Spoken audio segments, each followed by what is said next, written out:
WhatsApp everyone, welcome back to the channel. और आज हम लोग स्टार्ट करने वाले हैं स्टैटिस्टिक्स का चैप्टर नंबर 2। फर्स्ट चैप्टर्स में मेनली हम लोगों ने बेसिक इन्फॉर्मेशन, बेसिक इंट्रोडक्शन पढ़ा और स्टैटिस्टिक्स का। स्टैटिस्टिक्स क्या होता है, क्या उसके मेरिट है, क्या उसके डेमेरिट है, उसमें डेटा कैसे चलता है, ये सारे कुछ हमने चैप्टर 1 में कवर किए। अब चैप्टर 2 में हमने पढ़ने हैं कलेक्शन ऑफ डेटा, यानी डेटा को जनरली कलेक्ट कैसे किया जाता है। तो सबसे पहले तो आपको ये जानना होगा कि what do you mean by data. Data से आप क्या समझते हो? तो डेटा का मतलब होता है क्वांटिटेटिव इंफॉर्मेशन, जिससे हम कुछ कंपैरिजन कर सकते हैं, जिससे हम कुछ कंपेयर कर सकते हैं and which can help us to forecast something, जो हमें कुछ फोरकास्टिंग करने में भी हेल्प प्रोवाइड करते हैं। That is called the data. अब फॉर एग्जांपल कि मैं अगर बोलूं कि a cow has 4 legs, a buffalo has 2 eyes, तो ये क्या है? ये कुछ भी नहीं है, एक डेटा नहीं है, इससे कुछ भी कंपैरिजन नहीं हो पा रहा है, तो it is not a data, it is not a statistic. But मैं अगर ये बोलूं कि in our class 12, in our class 11th there are 50 students, out of which 40 are boys and 10 are girls, तो फिर यहाँ पे कहीं ना कहीं एक कंपैरिजन हो रहा है कि 40 स्टूडेंट्स बॉयज, 40 बॉयज हैं, 10 गर्ल्स हैं, तो यहाँ पे मैं कंपेयर कर पा रहा हूँ कि बॉयज के का जो नंबर है वो एज कंपेयर गर्ल्स काफी ज्यादा है। तो ये एक डेटा है, ये एक स्टैटिस्टिक्स है। But a cow has 4 legs, ये कोई डेटा नहीं है, ऐसा मैं कुछ भी कंपैरिजन नहीं कर पा रहा हूँ, तो इसको हम डेटा नहीं बोल सकते। अब उसके बाद इस चैप्टर्स में मेनली हमने 2 टॉपिक्स कवर करने हैं, एक source of data and second methods for collection of data. अब 2 टॉपिक है, ये 2 वीडियो में कवर कर दूंगा मैं, 2 वीडियो में ये छोटे-छोटे वीडियो में कवर हो जाएंगे और चैप्टर हमारा हो जाएगा ओवर। आज मैं लेता हूं यहाँ पे सोर्स ऑफ डेटा और उसके बाद फिर methods of collection of data का कुछ पार्ट्स, उसके बाद फिर बाकी जो पार्ट्स बच जाएगा वो मैं नेक्स्ट वीडियो में कवर कर दूंगा। सबसे पहले सोर्स ऑफ डेटा। तो जनरली सोर्स ऑफ डेटा कैसे कलेक्ट किया जाता है? तो सोर्स तो होते हैं डेटा कलेक्ट करने के, एक प्राइमरी सोर्स ऑफ डेटा और एक होता है हमारा secondary source of data. Primary source of data and secondary source of data. Primary source of data क्या होता है कि आज जैसे मैं देख रहा हूँ कि अनएम्प्लॉयमेंट काफी ज्यादा हमारे कंट्री में बढ़ा हुआ है, तो मुझे ये अनएम्प्लॉयमेंट का कलेक्शन करने का ये दिया गया, काम दिया गया कि आप जाकर के डेटा कलेक्ट करो कि हमारे कंट्री में कितने अनएम्प्लॉयमेंट लोग हैं या हमारे डिस्ट्रिक्ट में कितने अनएम्प्लॉयमेंट लोग हैं। और मैं वहां पे खुद निकल पड़ा कलेक्ट करने की हमारे डिस्ट्रिक्ट में टोटल कितने अनएम्प्लॉयमेंट लोग हैं। तो मैं खुद जा रहा हूँ, घर घर जा करके मैं चेक कर रहा हूँ, कलेक्ट कर रहा हूँ कि कितने लोग अनएम्प्लॉयमेंट हैं। तो यहाँ पे मेरा कहीं ना कहीं पर्सनली इन्वॉल्वमेंट है, मैं खुद जा रहा हूँ और डेटा कलेक्ट करके आ रहा हूँ कि भाई चलो बताओ तुम्हारे घर में कितने लोग हैं, उनमें कितने काम करते हैं और कितने लोग काम नहीं करते हैं, कितने लोग अनएम्प्लॉयमेंट हैं, बेरोजगार हैं। तो यहाँ पे क्या मैं डेटा खुद जाकर के कलेक्ट कर रहा हूँ? तो that is called the primary data. अब यहाँ पे प्राइमरी डेटा से क्या मतलब है कि एक इन्वेस्टिगेशन जो डेटा कलेक्ट करता है, जैसे मैं डेटा कलेक्ट करूँ तो मैं इन्वेस्टिगेटर हूँगा, तो वहां पे इन्वेस्टिगेटर जो है वो डेटा खुद जाकर के कलेक्ट करता है सोर्स ऑफ ऑरिजिन से, जिसको मैं इंफॉर्मेंट बोलता हूँ। इंफॉर्मेंट का मतलब कि जो सोर्स ऑफ ऑरिजिन से हमने डेटा कलेक्ट करने हैं, दैट इज कॉल्ड द इंफॉर्मेंट। तो जब एक इन्वेस्टिगेटर खुद जाकर के सोर्स ऑफ ऑरिजिन से डेटा कलेक्ट करता है, that data is called the primary data. अब सेकेंडरी डेटा क्या होता है कि मुझे डेटा कलेक्ट करने का काम दिया गया, बट मैंने खुद पर्सनली जाकर के डेटा कलेक्ट नहीं किया, वो डेटा ऑलरेडी किसी एजेंसी ने कलेक्ट रखे थे। फॉर एग्जांपल की गवर्नमेंट की एजेंसी ने वो डेटा खुद कलेक्ट कर रखे थे, मैं उस एजेंसी के पास जाऊंगा और उससे बोलूंगा कि मुझे अपने डिस्ट्रिक्ट का अनएम्प्लॉयमेंट का डेटा चाहिए कि मेरे डिस्ट्रिक्ट में टोटल कितने अनएम्प्लॉयमेंट लोग हैं। तो वहां पे वो ऑलरेडी डेटा कलेक्ट करके रखे हुए, मैं उस एजेंसी से बस वो डेटा को ले लूंगा, तो that is called the secondary data. क्योंकि मैं वहां पे पर्सनली जाकर के डेटा कलेक्ट नहीं कर रहा हूँ, मैंने एजेंसी से डेटा ले लिया कि हमारे डिस्ट्रिक्ट में टोटल कितने अनएम्प्लॉयमेंट लोग हैं, that is called the secondary data. यानी प्राइमरी डेटा का हम क्या बोल सकते हैं, यहाँ पे investigation it involves the personal, या आप यहां पर लिख सकते हैं personal involvement of investigator, personal involvement of investigator. यहाँ पे इन्वेस्टिगेटर का पर्सनल इन्वॉल्वमेंट होता है, एक इन्वेस्टिगेटर खुद सोर्स ऑफ ऑरिजिन से जाकर के डेटा कलेक्ट करता है, तो यहाँ पे इन्वेस्टिगेटर का पर्सनल इन्वॉल्वमेंट होता है। But in secondary data no personal involvement, no personal involvement of investigator. यहाँ पे इन्वेस्टिगेटर का कोई पर्सनल इन्वॉल्वमेंट नहीं होता है। यहाँ पे खुद जाकर के इन्वेस्टिगेटर डेटा कलेक्ट नहीं करता है, वो किसी एजेंसी से जिसने डेटा कलेक्ट करके रखे हुए थे उससे ले लेता है, तो that is called the secondary data. अब मेनली दो प्रकार के डेटा सोर्स ऑफ डेटा होगा, प्राइमरी एंड सेकेंडरी। प्राइमरी में क्या इन्वेस्टिगेटर खुद डोर टू डोर जा रहे हैं और डेटा कलेक्ट करके ला रहे हैं, बट सेकेंडरी में इन्वेस्टिगेटर जो है वो डेटा एक एजेंसी से रिसीव कर ले रहे हैं। तो प्राइमरी और सेकेंडरी। अब कभी कभी एग्जाम में दोनों के बीच में डिफरेंस लिखना आता है कि what is the difference between primary source and secondary source. तो आप यहाँ पे डिफरेंस लिख सकते हो। सबसे पहला तो मीनिंग लिख कर जाओगे कि यहाँ प्राइमरी सोर्स में एक इन्वेस्टिगेटर खुद सोर्स ऑफ ऑरिजिन से जाकर के डेटा कलेक्ट करता है, जबकि सेकेंडरी डेटा में वो खुद सोर्स ऑफ ऑरिजिन से डेटा कलेक्ट नहीं करता है, डेटा किसी और ने कलेक्ट करा और इन्वेस्टिगेटर जाकर के उस एजेंसी से ले लेता है। Second, there is personal involvement of investigator. यहाँ पे इन्वेस्टिगेटर का पर्सनल इन्वॉल्वमेंट होता है और यहाँ पे no personal involvement of investigator. यहाँ पे इन्वेस्टिगेटर का कोई पर्सनल इन्वॉल्वमेंट नहीं होता है। उसके बाद ओरिजिनलिटी की बात करें तो यहाँ पे जो डेटा मैं कलेक्ट करूंगा क्या वो ओरिजिनल होगा? वो बिल्कुल ओरिजिनल होगा, क्योंकि मैं खुद जाकर के door to door data collect कर रहा हूँ तो वो डेटा काफी ओरिजिनल होगा। But secondary data it can be biasness. ये बायसनेस हो सकता है। बायसनेस का मतलब यहाँ पे मैनिपुलेशन हो सकती है कि डेटा एजेंसी ने कलेक्ट करे हैं तो कोई जरूरी नहीं होगा एक्यूरेट डेटा ओरिजिनल डेटा ही होगा, तो यहाँ पे बायसनेस हो सकता है। बट प्राइमरी डेटा हमारा ओरिजिनल डेटा होता है। उसके बाद सुटेबिलिटी की बात करें तो यहाँ पे सुटेबिलिटी यानी एडजस्टमेंट, तो यहाँ पे नो नीड ऑफ एडजस्टमेंट। यहाँ कभी पूछा जाएगा कि बताओ कि प्राइमरी डेटा और सेकेंडरी डेटा दोनों में से किसमें एडजस्टमेंट्स करने का बात आएगा, तो in primary data no need of adjustment. यहाँ पे एडजस्टमेंट करने का कोई जरूरत नहीं है, क्योंकि यहाँ पे एक इन्वेस्टिगेटर खुद जाकर के डेटा कलेक्ट किया है तो वो अपने नीड्स के अकॉर्डिंग, अपने डिजायर के अकॉर्डिंग डेटा कलेक्ट किया, जो उसको चाहिए था उसके अकॉर्डिंग वो डेटा उस तरीके से कलेक्ट किया, तो यहाँ पे इसको एडजस्टमेंट करने का कोई जरूरत नहीं पड़ेगा। बट सेकेंडरी डेटा में नीड ऑफ एडजस्टमेंट, यहाँ पे एडजस्टमेंट करने का जरूरत पड़ सकता है, क्योंकि ये डेटा एजेंसी ने कलेक्ट किए थे तो एक एजेंसी अपने नीड के अकॉर्डिंग कलेक्ट किया होगा। अब यहाँ पे नीड सबका अलग अलग हो सकता है, तो एक इन्वेस्टिगेटर का नीड अलग होगा, एजेंसी का नीड अलग होगा। अब एजेंसी अपने नीड के अकॉर्डिंग डेटा कलेक्ट किया होगा और इन्वेस्टिगेटर्स को अपने नीड के अकॉर्डिंग उसको एडजस्ट करना पड़ेगा, तो यहाँ पे कोई एडजस्टमेंट का जरूरत नहीं है। But in secondary data secondary source need of adjustment. Next, cost की अगर बात करें तो ये हमारा कॉस्टली होता है, क्योंकि मैं यहाँ पे खुद जा रहा हूँ डेटा कलेक्ट कर रहा हूँ तो मेरा खुद का टाइम भी लग रहा है, मेरा खुद का एफर्ट्स भी लग रहा है, मेरे खुद के फ्यूल भी बाइक्स में कार में चल रहे हैं, तो कहीं ना कहीं ये ज्यादा कॉस्टली है, कॉस्ट में ज्यादा होता है। और यहाँ पे आप लेस कॉस्ट लिख सकते हैं, यानी कि लेस कॉस्ट या फिर इकोनॉमिकल होता है। लेस कॉस्ट का मतलब क्या होता है कि यहाँ पे मेरा खर्चा आएगा बट इतना ज्यादा खर्चा नहीं आएगा जितना प्राइवेट सोर्स में आ रहा है, क्योंकि मैं वहां पे बस डेटा एजेंसी से कलेक्ट कर ले रहा हूँ, तो एजेंसी वालों ने कब्जा किया और मैं जाकर उससे डेटा ले लिया, तो यहाँ पे मेरा बहुत ज्यादा खर्चा नहीं आने वाला है, मेरा कॉस्ट लेस कॉस्ट होगा, इकोनॉमिकल भी बोल सकते हैं। एक और यहाँ पे आप लिख सकते हैं it is more trustworthy, it is less trustworthy. इस पे ट्रस्ट किया जा सकते हैं क्योंकि मैंने यहाँ पे खुद जाकर कलेक्ट किया तो ये ट्रस्टवर्दी होगा, बट ये सेकेंडरी डेटा एजेंसी ने कलेक्ट किया तो ये लेस ट्रस्टवर्दी होगा, यहाँ पे बहुत ज्यादा ट्रस्ट नहीं किया जा सकता है। तो ये बेसिक डिफरेंस है, आपको ये सारे पॉइंट्स एग्जाम में लिख करके आने हैं। पहला, ये प्राइमरी डेटा में इन्वेस्टिगेटर खुद जाकर के सोर्स ऑफ ऑरिजिन से इन्फॉर्मेंट से डेटा कलेक्ट करता है, बट यहाँ पे एक एजेंसी जाकर के डेटा कलेक्ट करता है, यानी यहाँ पे इन्वेस्टिगेटर एजेंसी से डेटा कलेक्ट करता है। यहाँ पे इन्वेस्टिगेटर का पर्सनल इन्वॉल्वमेंट होता है, यहाँ पे इन्वेस्टिगेटर का पर्सनल इन्वॉल्वमेंट नहीं होता है। It is more trustworthy, it is less trustworthy, it is original, it can be biasness और manipulation, it is no needs of adjustments, it is needs of adjustments, it is costly, it is less cost और economical. तो ये सारे differences आपको लिख करके आने हैं सोर्स ऑफ डेटा में, यानी प्राइमरी और सेकेंडरी डेटा के बीच अगर डिफरेंस आता है तो आई होप कि आपको ये क्लियर है। अब हम नेक्स्ट टॉपिक पर चलते हैं, methods for collection of data, यानी डेटा को कलेक्ट करने के मेनली कितने मेथड्स होते हैं।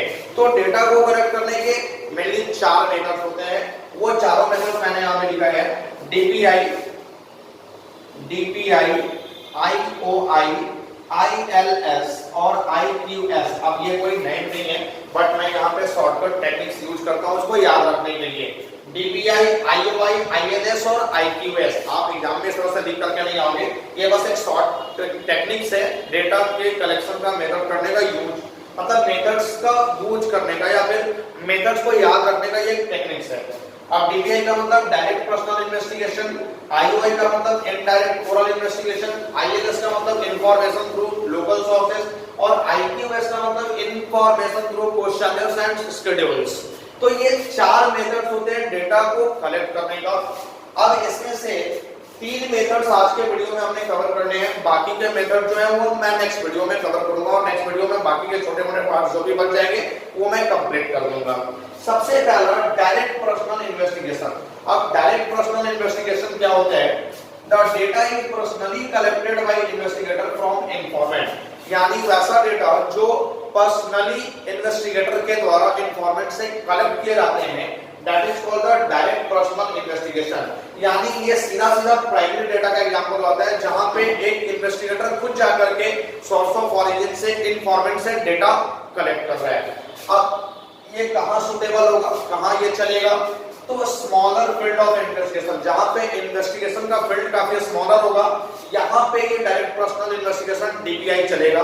क्योंकि अगर स्मॉलर फील्ड ऑफ इन्वेस्टिगेशन होगा तो एक इन्वेस्टिगेटर खुद जाकर के पर्सनली डेटा कलेक्ट कर सकता है। नेक्स्ट, ओरिजिनलिटी रिक्वायर्ड, यानी अगर ओरिजिनल डेटा चाहिए तो वहां पे इन्वेस्टिगेटर को खुद जाकर के डेटा कलेक्ट करना पड़ेगा। नेक्स्ट, सेक्रेसी इज रिक्वायर्ड, अगर सेक्रेट रखना है डेटा को, मैं चाहता हूं कि मेरा डेटा किसी और के थ्रू शेयर ना किया जाए, तो उस केस में मुझे डेटा सेक्रेट रखने के लिए भी खुद जाकर के पर्सनली वहां पे डेटा कलेक्ट करना होगा इन्वेस्टिगेटर को।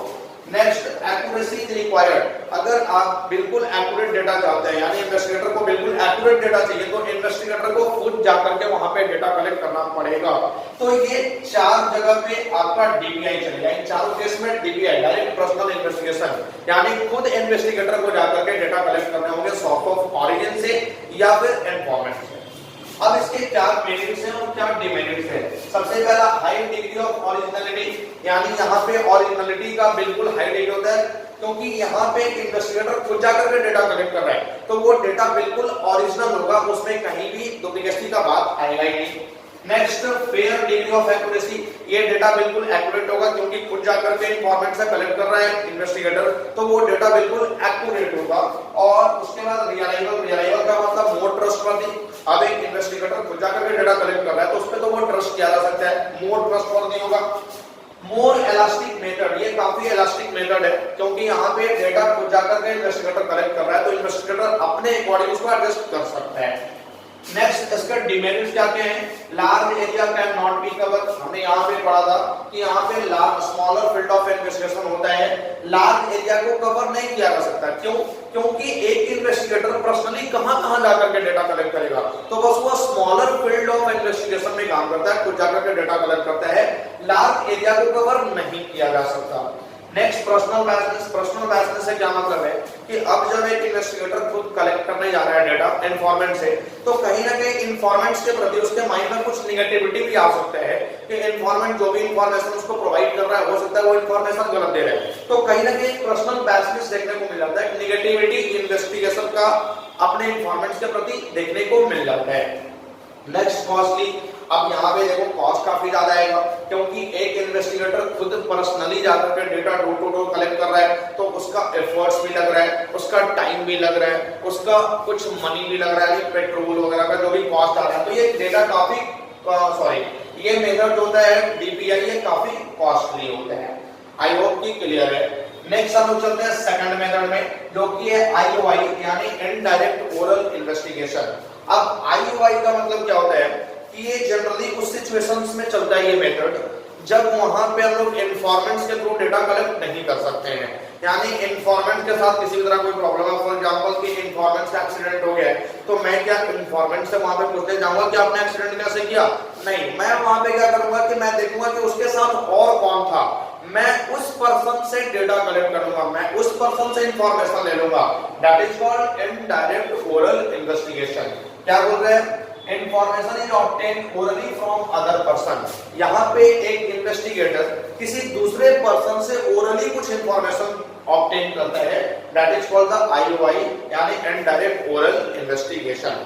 अब उसके बाद ये कहाँ चलेगा, कहाँ के लिए सुटेबल है ये, तो large field of education and investigation, जहां पे इन्वेस्टिगेशन का फील्ड काफी बड़ा होगा वहां पे हम लोग IOI मेथड को यूज कर सकते हैं, यानी इनडायरेक्ट ओरल इन्वेस्टिगेशन, क्योंकि यहाँ पे इंफॉर्मेशन तो मुझे दूसरे के थ्रू लेना है ना, जो इन्फॉर्मेंट है उसके थ्रू तो मैं इंफॉर्मेशन ले रहा हूँ, उसके साथ में जो पर्सन था मुझे उससे इंफॉर्मेशन लेना है, तो यहाँ पे काफी बड़ा एरिया कवर हो सकता है। Next, where direct contact with informant not possible, यहाँ पे इन्फॉर्मेंट के साथ डायरेक्ट कांटेक्ट पॉसिबल नहीं है, क्योंकि मैंने भी बताया कि इन्फॉर्मेंट जो है वो खुद एक्सीडेंट किया हुआ है, तो एक्सीडेंट किया हुआ है तो आप उससे डायरेक्टली कांटेक्ट करके भी कुछ डेटा गेट नहीं कर सकते हो, कुछ इन्फॉर्मेशन गेट नहीं कर सकते हो, क्योंकि वो इस कंडीशन में नहीं है कि वो आपको कुछ इन्फॉर्मेशन दे सके, तो यहाँ पे इन्फॉर्मेंट के साथ डायरेक्ट पॉसिबल नहीं है कि आप उससे डायरेक्टली कांटेक्ट कर सको।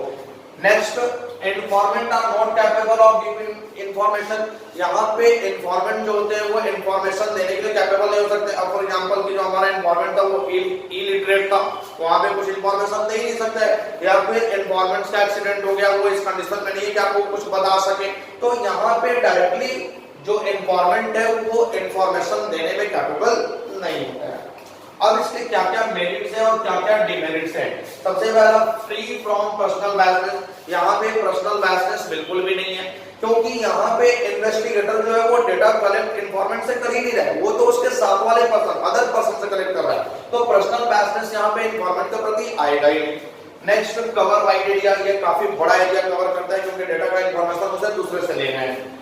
नेक्स्ट, लेस एक्सपेंसिव, अब यहाँ पे एक्सपेंसिव भी काफी कम है, क्योंकि मैं इंफॉर्मेशन किसी दूसरे के थ्रू ले रहा हूँ, तो कहीं ना कहीं हमारा खर्चा, हमारा टाइम, हमारा एफर्ट सब कुछ बच रहा है। और नेक्स्ट, सिंपल मेथड, काफी सिंपल मेथड है यहाँ पे, क्योंकि इंफॉर्मेशन तो दूसरे से लेना है ना, तो यहाँ पे बहुत ज्यादा मेथड कॉम्प्लेक्स नहीं है।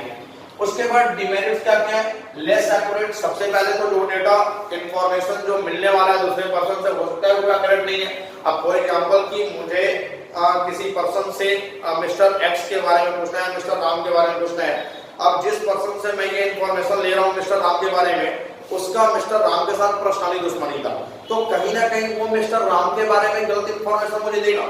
अब मैं मिस्टर राम के बारे में उससे पूछूंगा तो वो बोलेगा नहीं, वो मिस्टर राम सबसे बकवास पर्सन है, उससे खराब पर्सन तो कोई है ही नहीं, तो यहाँ पे जो डेटा मुझे मिलेगा वो एक्यूरेट नहीं होगा। नॉट ट्रस्टवर्दी, उस पर ट्रस्ट नहीं किया जा सकता है, क्योंकि वो गलत इंफॉर्मेशन ही बताएगा अगर पर्सनली दुश्मनी है तो। नेक्स्ट, नोट ओरिजिनल, अब जो डेटा वहां से मिलेगा वो ओरिजिनल तो बिल्कुल भी नहीं होगा, क्योंकि वो तो सारा इंफॉर्मेशन गलत दिया है, तो फिर ओरिजिनल कैसे होगा। और डाउटफुल कंक्लूजन, यानी यहाँ पे जो कंक्लूजन निकाला जाएगा उस पर भी काफी डाउट होगा। डाउट क्यों, क्योंकि हो सकता है कि सामने वाला गलत इंफॉर्मेशन दिया, डाउट है, वो हो सकता है सही भी देगा, बट कहीं ना कहीं डाउट आएगा कि हो सकता है वो गलत दे सकता है, तो ये डाउटफुल कंक्लूजन। तो ये थे इसके मेरिट और डिमेरिट। एक लास्ट टॉपिक जो मैं आज के वीडियो में कवर करूंगा वो है हमारा थर्ड मेथड, ILS, यानी information through local sources. Information through local sources generally उस जगह पे चलता है जहां पे मुझे कुछ इंफॉर्मेशन, कुछ पर्टिकुलर एरिया के इंफॉर्मेशन लेने होते हैं, तो वहां पे इन्वेस्टिगेटर क्या करता है, अपना एक पर्सन अपॉइंट कर देता है और उसके थ्रू वो इंफॉर्मेशन लेते रहता है। फॉर एग्जांपल जैसे आपको CID देखते हैं, तो CID वाले क्या करते हैं कि जिस पर्सन पर उसको डाउट होता है वहां उस पर्सन का जो एरिया, उस पर्सन के एरिया में अपना एक पर्सन अपॉइंट कर देते हैं और वो बोलते हैं कि उसके एक्टिविटी पे नजर रखो कि ये पर्सन कहाँ जाता है, क्या करता है, किससे मिलता है। तो ये सारा इंफॉर्मेशन वो पर्सन जिसको अपॉइंट किया गया वो पर्सन डिपार्टमेंट यानी इन्वेस्टिगेटर को ला करके देता है, तो इसको हम बोलते हैं इंफॉर्मेशन थ्रू लोकल सोर्सेज।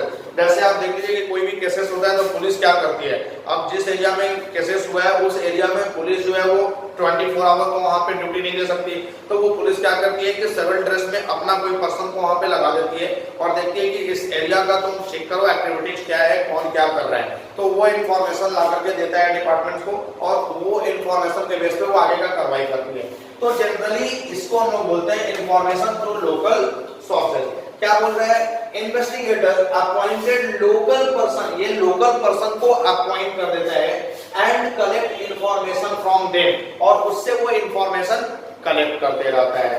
उसके बाद ये कहां सुटेबल होगा, कहां ये चलेगा, तो when continuous information is required, जब कंटीन्यूअस इंफॉर्मेशन, कंटीन्यूअस बेसिस पर इंफॉर्मेशन का रिक्वायर्ड होगा वहां पे ILS मेथड काम करेगा, क्योंकि वो पर्सन लगातार इंफॉर्मेशन देगा। When large area of investigation, जहाँ पे इन्वेस्टिगेशन का एरिया काफी लार्ज होगा, वहाँ पे कुछ लोकल पर्सन को अपॉइंट करने होंगे जो हमको इन्फॉर्मेशन प्रोवाइड करेगा। High degree of accuracy is not required, जहाँ पे एक्यूरेसी का जरूरत बहुत ज्यादा नहीं है, बस कुछ इन्फॉर्मेशन, बेसिक इन्फॉर्मेशन चाहिए कि हाँ भाई उस एरिया में क्या हो रहा है। बहुत ज्यादा एक्यूरेट डेटा भी वहां से नहीं चाहिए, बहुत ज्यादा एक्यूरेट इन्फॉर्मेशन भी नहीं चाहिए, वहां पे ILS मेथड काम करेगा। अब उसके बाद मेरिट्स, तो सबसे पहला इकोनॉमिक, यहाँ पे ये लेस कॉस्ट होगा, क्योंकि यहाँ पे मैंने क्या किया, मैं खुद पर्सनली वहां पे नहीं जा रहा हूँ, इन्वेस्टिगेटर खुद पर्सनली नहीं जा रहा उस एरिया में, जाकर के डेटा कलेक्ट नहीं कर रहा है, वहां लोकल पर्सन को अपॉइंट कर चुका है, वो पर्सन उसको इन्फॉर्मेशन दिए जा रहा है, तो यहाँ पे इन्वेस्टिगेटर का काफी खर्चा बचता है, काफी पैसा बचता है, तो ये इकोनॉमिक है, यानी लेस कॉस्ट भी आप यहाँ पे लिख सकते हो। नेक्स्ट वाइड कवरेज, ये काफी बड़ा एरिया कवरेज करता है, क्योंकि किसी के थ्रू इन्फॉर्मेशन, अब हर एक एरिया में मैंने लोकल पर्सन को अपॉइंट कर दिया, वहां से इन्फॉर्मेशन मिल जा रहा है, तो काफी बड़ा एरिया यहाँ से कवर किया जा सकता है। नेक्स्ट कंटिन्यूटी, यहाँ पे कंटिन्यूअस बेसिस पे आपको इन्फॉर्मेशन मिलती रहता है, एक जो लोकल पर्सन है वो अपने इन्वेस्टिगेटर को कंटिन्यूअस बेसिस पर इन्फॉर्मेशन प्रोवाइड करते रहता है। और लास्ट, सुटेबल फॉर फोरकास्टिंग, यहाँ पे फोरकास्टिंग करने के लिए भी ये ILS मेथड काफी सुटेबल होता है। फॉर एग्जांपल कि मैं किसी एरिया का पर्टिकुलर डेटा लेता हूँ, तो वहाँ पे राइस का प्राइस जो है वो प्रत्येक ईयर वहां पे इंक्रीज कर रहा है, प्रत्येक ईयर वहां पे राइस का प्राइस 2014, 15 में भी इंक्रीज किया, 16 में भी इंक्रीज किया, 17 में भी इंक्रीज किया, 18 में भी इंक्रीज किया, यानी इंक्रीज कर रहा है। तो मैं उसके बेस पर ये फोरकास्ट कर सकता हूं कि 2017 तक वो इंक्रीज किया, तो 2018 में, 2019 में भी वो इंक्रीज ही करेगा। तो यहाँ पे ILS help us to forecast something. ये हो गए इसके मेरिट्स, और इसके डिमेरिट्स क्या है? नॉट ओरिजिनल, ये ओरिजिनल बिल्कुल भी नहीं है, क्योंकि जो लोकल पर्सन मुझे इंफॉर्मेशन दे रहा है, इसकी क्या गारंटी है कि वो बिल्कुल ओरिजिनल इंफॉर्मेशन दे रहा है, बिल्कुल एक्यूरेट इंफॉर्मेशन दे रहा है? बिल्कुल भी नहीं है। इसका डिमेरिट है लेस एक्यूरेट, यहाँ पे एक्यूरेसी भी काफी कम देखने को मिलता है, क्योंकि वो इंफॉर्मेशन दे रहा है, हो सकता है वो गलत इंफॉर्मेशन दे, क्योंकि मैं खुद तो वहां पे उस एरिया में जा नहीं रहा हूँ। अब वो जो इंफॉर्मेशन दे रहा है, मैं उसी इंफॉर्मेशन को सबमिट कर रहा हूँ, उसी पे मैं कार्रवाई कर रहा हूँ, तो हो सकता है कोई इंफॉर्मेशन सही ना दे, कुछ गलत इंफॉर्मेशन दे रहा हूँ। डिले इन कलेक्शन करने में काफी डिले होता है, क्योंकि मैं खुद जाकर के कलेक्ट नहीं कर रहा हूँ, मेरे बदले कोई और कर रहा है, तो जब तक वो कलेक्ट नहीं कर लेता है मुझे वो डेटा मिलेगा नहीं, तो कलेक्शन करने में काफी डिले होता है। आप यहाँ पे टाइम कंज्यूमिंग भी लिख सकते हो डिमेरिट्स में, कि यहाँ पे टाइम काफी ज्यादा लगता है, डेटा को कलेक्ट करने में काफी ज्यादा टाइम लगते हैं। तो ये देखा है इसके merits and demerit. I hope कि ये तीनों मेथड्स क्लियर है, DPI, IOI, ILS, यानी direct person investigation, indirect rural investigation और इंफॉर्मेशन थ्रू लोकल सोर्सेज। अब एक टॉपिक जो हमारा बच गया, fourth method ITBS, that means information through questioners and schedules. ये टॉपिक मैं नेक्स्ट वीडियो में कवर करूंगा, और एक से दो टॉपिक और बचे हुए हैं जो कि मैं नेक्स्ट वीडियो में कवर करूंगा, और चैप्टर हो जाएगा कंप्लीट। आई होप कि ये सारे कुछ आपको क्लियर है। आप इसको पढ़िए, और NCERT का लैंग्वेज पढ़ना बिल्कुल मत भूलिए, NCERT के लैंग्वेज पढ़ते रहे, आपका जो भी डाउट होगा वहां से क्लियर हो जाएगा। उसके बाद भी अगर कोई डाउट होता है तो आप कमेंट सेक्शन में मैसेज करके पूछ सकते हैं, आपके डाउट को नेक्स्ट क्लास में क्लियर कर दिया जाएगा।